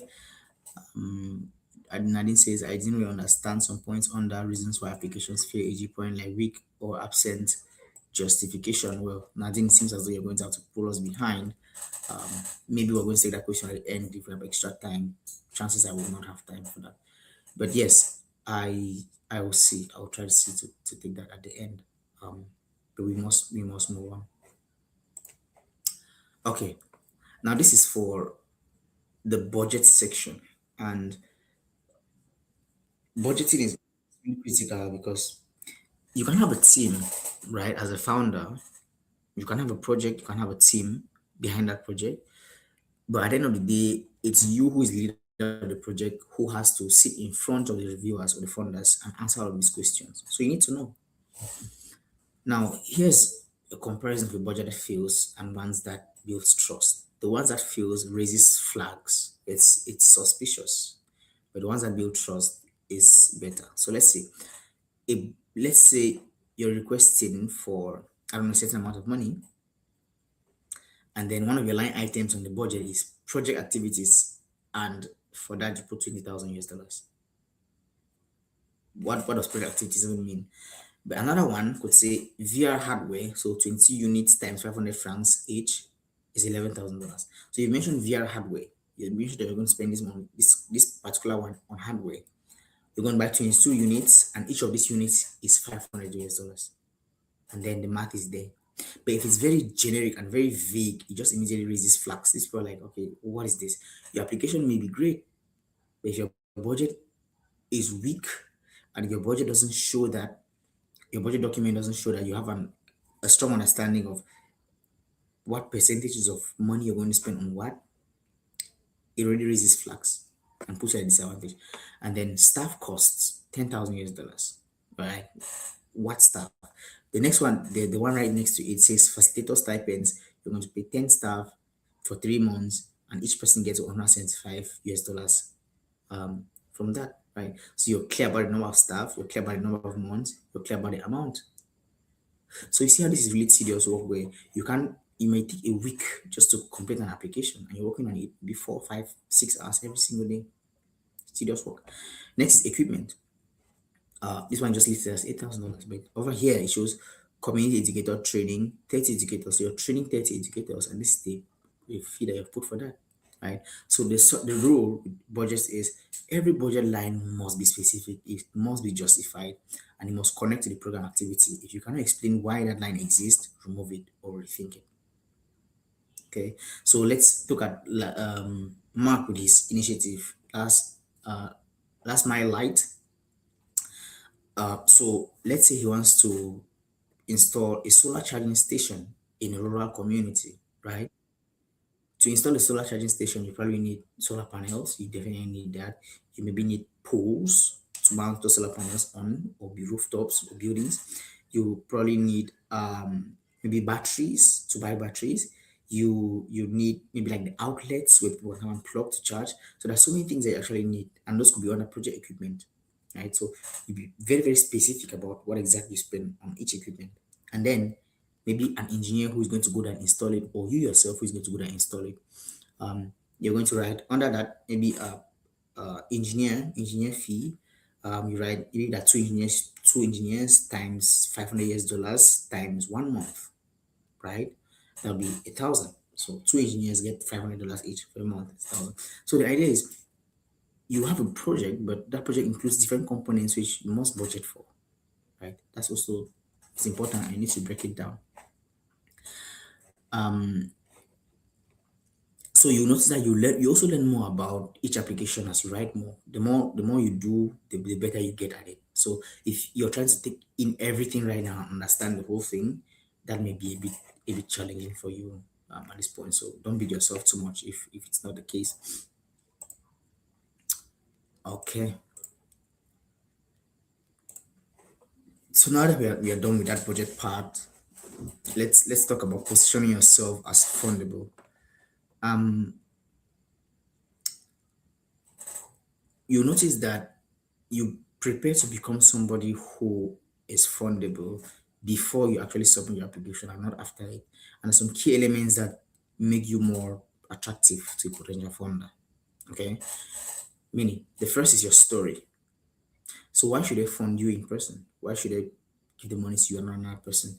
You notice that two people can have the same projects, yes, but one person started a project because they had a personal experience with the problem, right? So, for example, in my case, I lost education for a year because of the crisis in Northwest and Southwest region, and I was eventually displaced because of that. I received the threats. Actually, this is a story that I don't enjoy telling very much about the times when people text me and threaten that they're going to kill me because I met the president of Kenya. Right, I had to leave. That's part of my story, which I use in applications. So why should they fund you? Are you doing this project just because you want money, or is it because it's something that you deeply care about? And you cannot fabricate a story. It's going to come up inauthentic. So this is where an aspect of introspection, looking to yourself and looking at the experience that you've been through, and it's like, I've been through the experience. instead of, and this is an aspect of also personal responsibility and just personal growth. People complain about the experiences that they go through and they complain about the problems, but they forget that these are experiences that could be built to make them to into stories that would support their projects, right? And so they say every in every problem there's an opportunity. The Japanese word for problem and opportunity are the same thing. All of the problems that you go through, all of the stories that your personal story is, input for a project. That doesn't mean that you still can't run the project when you don't have a personal connection to it. It doesn't. But it just shows that for every project that you have, make sure that it's something you deeply care about on a personal level, not just because it's lucrative and offering the grant. Next is track record. What have you done in the past? Right? What have you done before? What is your CVC? Have you done nothing in your life so far? Should they even take you seriously if you've done nothing in your life already? That means you start doing interesting things. Third, your numbers, right? What are the proof that you have? What have you done so far? Again, for example, that again, the network. Who do you know who has been funded by this funder before? A warm introduction or a crazy reference can change everything. Okay, so this is why you should constantly and intentionally build your network. Talk to people who are doing great things. Ask them to recommend you for opportunities. Attend events. Attend conferences. Even if it's online, invest in motion, not potential. Most funders will invest in motion, not potential. Show that things are already happening. Applications submitted while your project is moving, or as strong applications submitted while you're planning. Now, in some cases, like if you're submitting for an idea competition, right, that's different. You still have just like the idea, maybe you have a pitch deck, maybe you have a co-founder or something. But if you can show that your project is already moving, so this is what you've already done. Maybe you've already registered, maybe you've already had a small team that you work with. Anything that shows that your project is moving. Your clarity. Can you explain what you do in one sentence? If not, the application will feel confused. Clarity is credibility. Okay, now this is storytelling for funding. Funders are human. They remember stories, not statistics. We may not be able to cover all of this. Oh my God, there's just so much to do. There's so little time. Okay, but let's look at storytelling for fundraising. So funders are human. They remember stories and not necessarily statistics. One person, one specific moment, one clear outcome. This is more powerful than 10,000 beneficiaries in one sentence. So sometimes when you submit your application, your story could be the reason why you get funded. Okay, let's look at the before. Where was this person before they encountered your work? Be specific. Name the struggle without generalizing it. So this is when like you've already done something in your space and it has reached somebody, right? So what was that person before they came in contact with you? How did they find you? Thereafter, what is different right now? What can they do? And you need to tie it back to the project funder's goals. So I'm sure that most of you here really haven't recorded a lot of traction in this particular area. So I'm just going to skim through it. And the ripple, what does this one person's story say about the potential at scale? Where this is where you connect the human to the numbers. So in the case where any amount of work that you've done has already produced any kind of traction and has impacted anybody in any way, take this story and use it in your application and capitalize upon it in your application. So if for example, if you've installed a solar panel somewhere, like maybe in a rural community, and you notice that it powered the person's home. The person was so happy. The person texted you later and was like, "This is great. Now the neighbors come and charge their phones in my house. I always have electricity. My students can study." Well, that's already a story that you can use when you apply for a grant. It's like, this is what you've done before. This is the story. It's a real impact story, and then you use it in your next application. Okay, so use this when it actually works and when it's relevant for you. Okay, common red flags that get applications set aside. The first red flag, and this is very tempting, is overpromising. Your targets are unrealistic relative to your budget and team size, and it signals that you do not understand your own capacity. Sometimes you over promise, over promising things like, oh, if I get this $10,000, I will change the lives of all the young boys in my community, and all of them will go to school, and I will do this, I will do that. But are you able to actually do that? Are you in a place where you can do that? And so this key lesson when you're writing applications, it's better to under promise and over deliver than to over promise and under deliver, right? And what that means is it's better to say you're going to do three things and end up doing five and reporting that you did five than to say you're going to do five things and end up doing two. Your credibility is already out the window. Okay? So don't over promise when you write applications. It's tempting because it seems as though you have these big dreams, this massive goal, but sometimes it can shoot you in the foot. Next is if you have no evidence of community involvement, like we've said, if you're applying specifically for a grant, if your community is not involved in your solution, if your community is not, engaged within your solution, it will be difficult for you to get a grant specifically. For example, the event we're organizing in Yaoundé at the end of this month, IDPs are a key component of the organization. We have IDPs on an organizing team who are working with us. Okay, so your solution should involve also a community that you serve, the community that you are providing for, because they want to see how you empower your community indirectly by implementing your solution there, right? Um, Next is inconsistent numbers. This is why it's explanatory. If you say five here and then you say three here and then you say two here for the same metric, there's already an inconsistency that raises a flag. Missing a weak team section. Usually good to have a team than not to have one. Two heads are better than one. That's if two heads are driving the solution in a positive direction. But they're always going to want to see if you have a good team. You saw this yesterday, copy and pasting. If you're copying and pasting essays, that's really a red flag. If you're modifying already existing and successful essays, it may work in your favor. On clear exit strategy, what happens when the grant ends? Saying that we'll simply apply for more funding is not an exit strategy. This is called sustainability. So if these people give you $5,000 to do a project, what happens when you've done that project? There's a project, does it just die? Right? That's sustainability. Are you going to go and look for another grants to come? Usually you may have to go and look for another grants to come and support that project. But is that what you're going to say in your application? Probably not. Right? Maybe show them that there's a way that project will continue when that grant period has ended.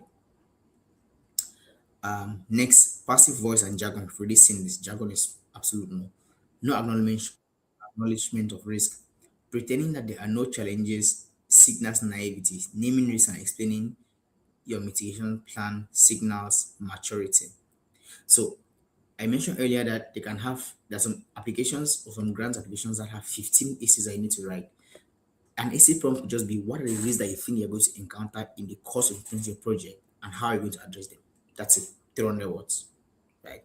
So if you're like, oh no, there are no risks, but sorry, there are no risks here, everything will be fine, we're just going to be successful, we're going to suck, we're going to, no, no, it already shows that you're naive and you don't know about the realities because for the most part, there are usually risks or at least perceptions of risk. So if they ask you what risk exists, show that you know about the risk. For example, like us at eMentor, we're working in the northwest and southwest, sometimes the littoral, these regions where like conflict exists. And for the STEM based for it program, there was a day that I think we had to start at 12 p.m. on that day. Usually we used to start trainings around 8 a.m. at A7 Academy. But in the morning there were gunshots and we couldn't move in presence of gunshots. So we had to listen to what's going on. That's already a potential risk that the funder wants to know about. Why did you say you're going to run for 12 weeks and then you ran only for 11 weeks? Because on 1 week, there was a crossfire, and so we had to pause. So sometimes identify those kind of risks beforehand is really good. So again, you know your sectors better than I do. And so you can begin to think about these things, right, as we discuss.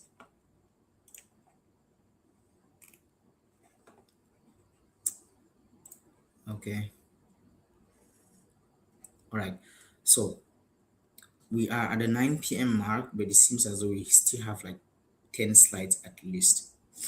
Now, what will happen is we will stop here because I noticed that there's a lot that we've covered in today's session. It was very, very heavy. But I just want to hear some feedback, like what were the parts that you found most relevant? And if you have any questions as well, let's trash them now so that as we go into tomorrow, we may have to extend up to 3 hours tomorrow so that we cover everything. It's really important that we cover everything. That you can pick that which is really important for you and focus on it. But yes, a brief review. What were the parts that you found most important in today's session, and what was most challenging for you to understand or just to take in?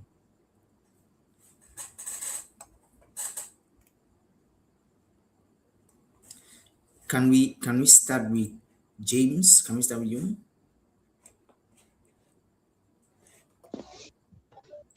All right, thank you very much. The session of today actually left me at the edge of my seat.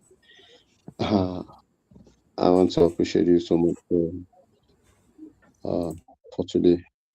Thank you so much. I have a question um, in regards to track records.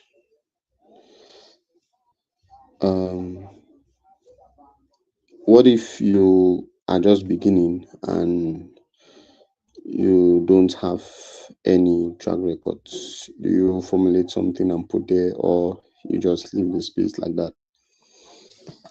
And for what you know um, was challenging for me as you're talking, I'm just reflecting. I think earlier this year I tried the Tony Elumelu Foundation's program, but I got hooked somewhere. I got stuck somewhere along the line in the process because first I that was my first time. I had no orientation on how it works. There were some questions that I did not even understand. I I left them um, emails, but response never came. And one other thing that I noticed, uh, I think which you mentioned, having uh,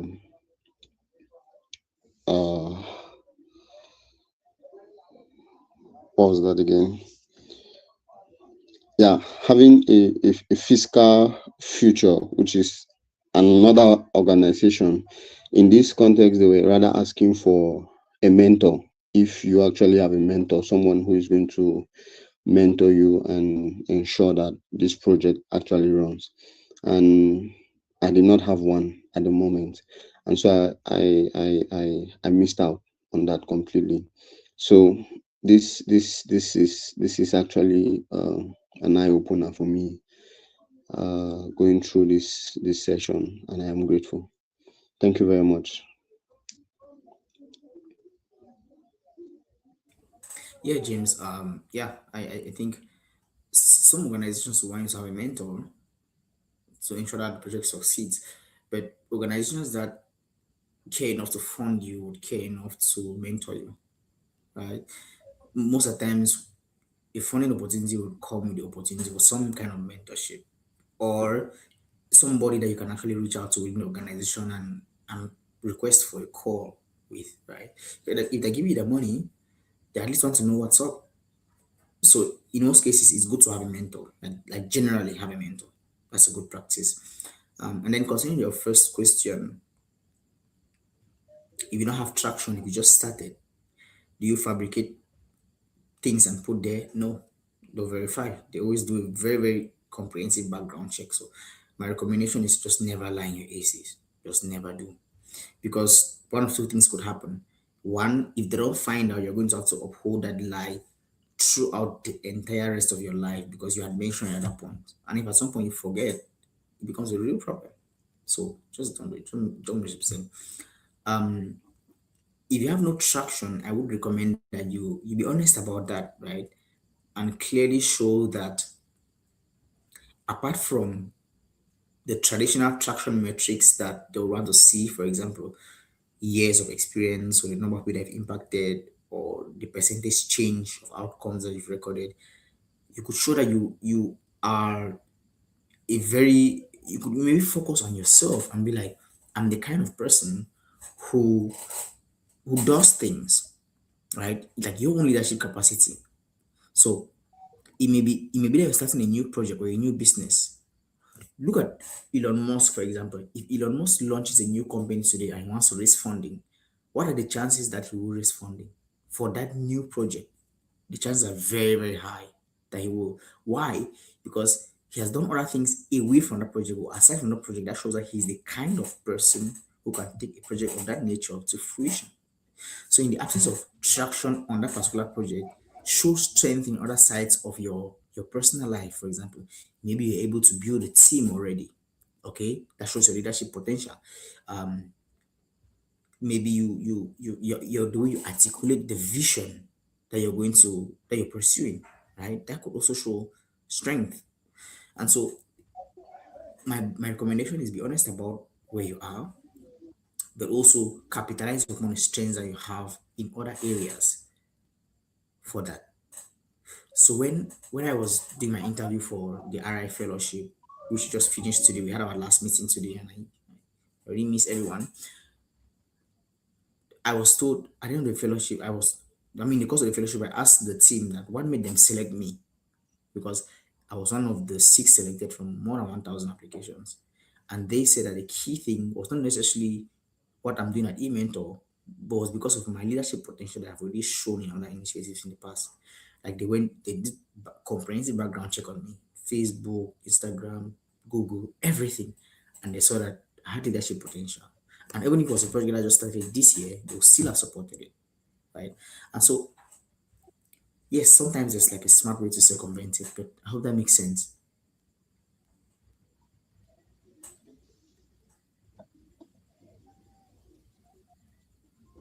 All right. Thank you very much. It does make sense. Thank you so much. You're welcome. Mark, any comments or questions? Yeah, seriously, today's session has been really eye-opening, I must say. Um, I think you really helped me out in the area of budgeting because I never really had any idea on that. You know, that's one place I know if I was maybe going to apply for anything, I would definitely mess up. But with what you've explained out today, I understand how maybe to better place the budgeting and all of that. But one question I would like to ask is kind of opposite to what James asked. Um, like for my case, let's say I, I can say I've had traction with the work I'm doing as far as solar power system, renewable energy is concerned, energy access is concerned. Personally, I've been working for so many years. I've been installing so many systems. I have a lot of people that can actually testify on the system I've installed. But in terms of the project, the initiative I'm working on, we haven't done anything yet. So I'm still trying to see how to get up with that. So if I'm to apply for something, like would the traction in that case now be based on the initiative, or should I base it on the work I've done so far personally? Or should I tilt it to the initiative? Because if I'm to tilt it to the initiative, it'll be evident that okay, well, I've not really done so much with this initiative since we launched it. But with my traction personally, I've actually done some work. So what will you advise on a case like that? Yeah, that's an interesting one. Um, Again, it's completely fine that you haven't done anything. I think just the vision itself is good. So, how do you approach a scenario like that where you've done really nothing, but you want to secure an opportunity? It depends on the kind of opportunity. For example, a fellowship a fellowship program is very very interested in supporting you to do your work, right? A grant as well is allocated for you to complete a particular project. So fellowships and grants are good when you have just an idea. I think we saw it on the first day. In the case where you've recorded no traction in that particular idea, mentioning somewhere in your application that you've done work in that similar field in the past is always a plus. It's a plus. Now, what you also want to what you want to capitalize on in terms of traction, is showing that you have none, but then showing that the vision is very very powerful, right? What kind of future do you want to create through that particular project? What is the need that you want to address, and is that need very very is it critical need or is it a pressing need? Okay, and sometimes we may think that traction is like, we've already launched this project and we've had this partner in the past and we've raised this amount of funding. In the absence of all of that, just the fact that maybe you have a team that is interested in working with you on this, right? Your team strengths, the strength of your vision. So the traction part of your AC may not be very strong, but if the vision is strong enough, your previous experience in a similar sector, if it's strong enough, and if you're applying for a fellowship or a grant, usually for the most part, you do stand a chance. Now, are your chances very, very high if you have absolutely no traction? No, they're not very high. Okay, which is why I also mentioned that funders want to see they want to see movement, right? So at least do something, design a logo, um, pitch to somebody, do something, and then show it as something that you've done. Don't just sit down, maybe no logo, no website, no social media page, nothing, and then you go to apply, right? So at least do something. Don't just don't wait to have the big traction metrics before you apply. Do something at least. Create a logo, launch a social media page, interact with other projects, design a pitch deck, talk to somebody, maybe build a team. Just do something, because I would not recommend that you leave your traction section completely empty. You do stand a chance, but the competition is usually very high, and that limits you a lot. Does that make sense? Yeah, it does. It's quite explicit. Another thing I would like to ask is, um, I think I have an issue with bringing up a team for the project.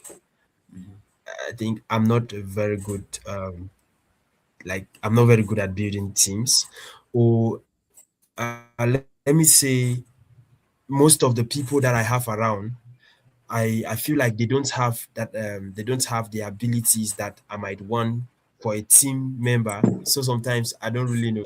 It's really difficult because you cannot really handle all the work yourself. And most times the people I have around are those that are very good at the engineering aspects and all of that. But then you cannot build a project with just people that are good at engineering aspect. You need some people that have like ideas on other things, not just the technical part. And I have an issue with that. And also maybe, okay, with a project like what I'm currently trying to build, um like the arms I can establish within it, like let's say if I'm to bring a team, who is coming in and what role is the person coming to play. I think I've not really had a clear map on that, on the positions that I can make available, and what's the perfect number to start with for a team, for an initiative that is just launching and all of that. So I think I have some difficulties in that area. Yeah, you've raised some very important issues, but Mark, I'll summarize. I'll first give like a general summary.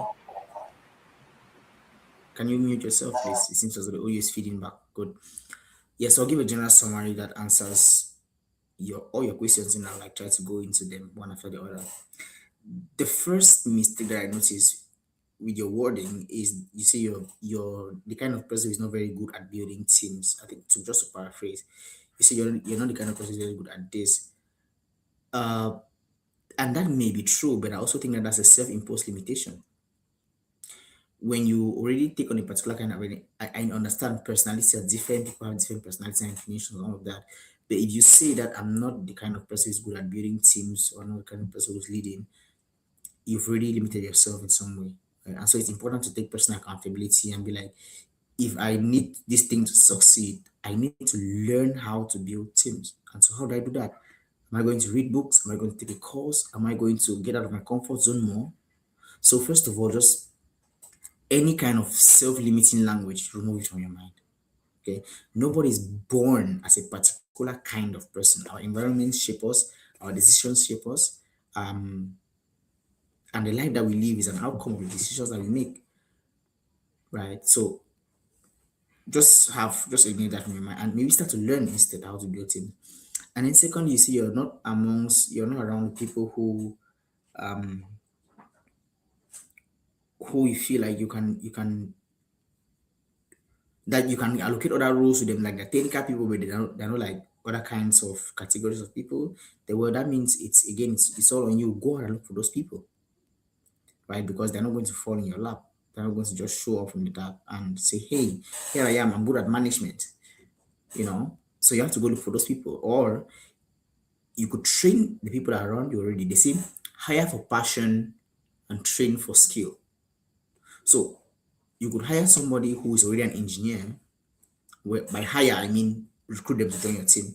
You could recruit somebody who's already an engineer to join your team and then say, okay, you know what? I think it would be good if you handle this aspect. So maybe you should learn about this, right? But Mark, I'll be honest with you, and when I say that at eMentor, I've never had a problem of building a team. I didn't learn at some particular point, but people showed up and fitted into roles. That's it. People showed up and fitted into roles. And for each program that we've organized, for each level of growth that we've reached, people always showed up. If you're doing something and people see, this is again, it falls to you as a leader. If you're doing something and you're recording and you have momentum, people see it. And so they'll either reach out to you to help, or when you reach out to them to work with you on something, they'll be really willing to learn what skill they need to learn to be able to fit into that team. So, for example, the events are organizing, Aurelia is on the team. Nihada is on the team. Amazing ladies. They just finished their master's degrees. Um, we have Jonathan on the team, who also has a master's in linguistics. We have this IDP Shedak on the team. We have Micah on the team, Senator Micah. We have like there's just so many people to have on the team, and each of them that they just fit in their roles. And I asked myself, well, I didn't really try to build this. People just showed up and fitted in. So you need to be the kind of person who shows that you have motion and you can create motion. And I think it's easier to build a team when people come who already believe in what you're doing or who can at least see some of it. So that means, get things going. Maybe create a logo, put it on your status, create a Facebook page. I noticed at some point you started putting more positive motivational messages on your status. I don't know if that's going to other direction, but show that you're somebody who has motion. And it'll be easier for you to find people who are willing to learn new skills to fit into your team, people who want to just join you and just be part of the thing, even if they get no compensation at the end of the day. Or they'll be happy with whatever kind of compensation that they get, or just the compensation that they get is the fact that they're able to contribute to this vision. So I think the question that you asked, this last questions, it's important that you take personal responsibility and accountability for where you are, and don't say I'm this kind of person or I'm not that kind of person. Identify the skills that you need and invest into learning them. Invest into improving your life in that particular domain. You're going to have natural inclinations for sure, right? You may have somebody as a co-founder who supports you in other ways, but you have to take upon yourself the responsibility to move. And today, I try to focus more on like getting opportunities for e-mentor and building partnerships and the like the front facing stuff. But sometimes I still have to design a flyer, right? Sometimes I still have to go to a website and edit something there. So it's also just wearing hats and assuming responsibilities at different points and growing in different ways, changing your language when you have to, talking to people in a particular way, being able to have learn some skills. And like this is a long answer, but Robert Greene says in the book Mastery that the future belongs to those who learn multiple skills and combine them in creative ways. So don't limit yourself to I'm a technical person. Yes, you're a technical person at the foundation, but you could also be a people person. You could also be a public speaker if it helps your project to succeed. Make sense? Yeah, it does. It does. Thank you very much. Yeah, you're welcome. Joshua, do you have any words before we close this session today? For today's session. It was actually very tough, but thank you. At least I've learned a lot also. I've learned a lot. I'm do having a couple of questions, but I think I would just like to send it to your inbox and then maybe you can then answer because I'm having like 7 questions. I was just during the session I was just jotting down my questions. So I could DM you with them. Okay, that's absolutely fine, Joshua. Again, I get that we are all taking this at different pace. At a different pace, people are, we're all at different levels in our journey of growth and our journey of, moving towards our personal realization and all. But pick whatever really works for you and try to improve on it. And again, just struggle to keep making those small incremental steps every single day. Um, yeah, we're gonna end our session here. Have a wonderful rest of your evening. Get some rest, and see you in tomorrow's session. Now I will send the slides for today's session, but there'll be no assignment because we've already covered a lot. I just need to digest this. Okay. Please, I have one last thing, please. All right. Yeah. Um, I am currently building a website for Last My Light initiative, but I have this little worry. So normally you cannot build a website without some images and all of Mhm. that. So I have images of projects I've been doing before, like projects I've done before. I have a lot of images. But like I said, Last My Light has not done any project as it stands. So I've been thinking, um, since I'm already building the page and I cannot keep those places empty until I start realizing some projects with Last Mile Light Initiative and then putting them under the platform. Can I put some of the projects I had done before in the website before as time goes on? I can change them. Yeah, Will it make absolutely, sense? absolutely. Yeah, but also attribute, don't try to give um the initiative credit for those pictures. Don't say that those pictures were from the initiative. You can just use them as, you know, placeholders on the website for now. So there's something visual and maybe that relates to the project itself, but don't misrepresent and mention maybe somewhere that these are project photos from. You don't really have to mention it at all, but it's okay if you have your own website. That's fine.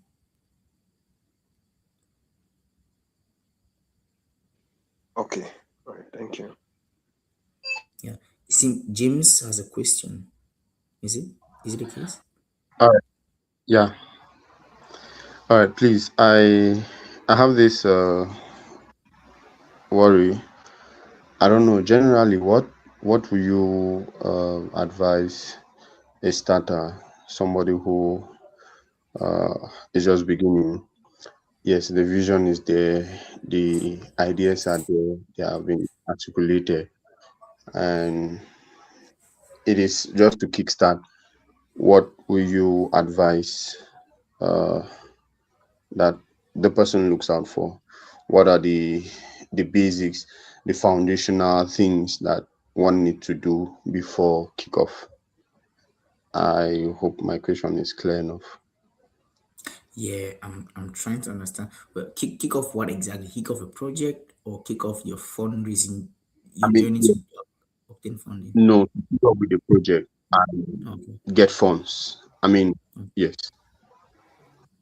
Yeah. Again, that's really good. I I would say one thing that you should really prioritize when you're at the very early phases is just learn a lot, learn a lot, and that may mean reading as many books as you possibly can, watching as many podcasts in that space, um, talking to as many people who are already doing things like that, because you will notice that the more information that you have, the more potential points you can connect. Like Steve Jobs says that you only connect the dots looking backwards, right? You may learn a lot of things today and notice that maybe it's only like after 5 months I see how those things are really connecting and like everything just whoa, it just comes to life. right? So you're starting out, my recommendation is read as much as you can about that thing. For example, you're in the fashion space, and the recent Forbes 30 under 30, they opened up for there was a section just for fashion and design or something like that. So go to the internet, read about, I don't know, the latest fashion designers, buy a book about fashion design, maybe even read books out of your space, like just mastering a skill, like mastery, good books I could recommend, like, I don't know, an infinite number of books I can read. But really just commit to learning. Commit to learning. If you don't know what next to do, what action next to take, just throw yourself in like 1 month of learning. You're going to read 5 books, you're going to attend conference, you're going to listen to podcasts. And then the next thing is also write as much as you possibly can about your project. So you should have a concept note. Like, what does the concept note require? Maybe it requires the problem statement. Do you have it written down? Is it clear enough? Has someone looked at it and thought it's good? The solution or your approach, what makes it different, what makes it innovative. So also write as much as you possibly can about that problem. And so that's the second. Read as much as you can or learn as much as you can. Write as much as you can about the project, because by so doing, you build those neural networks where it's easy for you to really understand the thing. And so you're not going to look for funding for something you don't already understand, right? And then third is bounce your idea off with so many people in that space already. Because when we started in Mentor for like the first 1 year, we're just attending conferences, pitching, and getting feedback. But I think that I really wasn't doing that because I thought that was the best action to take at that time. I was doing that because I had to do something. I had to, go out there and do something. And so I was just pitching Silicon Mountain Conference in Boy. I pitched there, lots of competitions online. I pitched Open Dreams when organized programs. I partnered with them and I pitched to the teachers. We just try to get as much feedback as we can. So go out there and explore as much as you can.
Okay, yeah, James. Let's round this off so we can cut it here. We already are very far off the time limit. Yeah, so I think I already finished what I said. Just learn a lot, write a lot about it, and then get as much feedback as you can about your idea.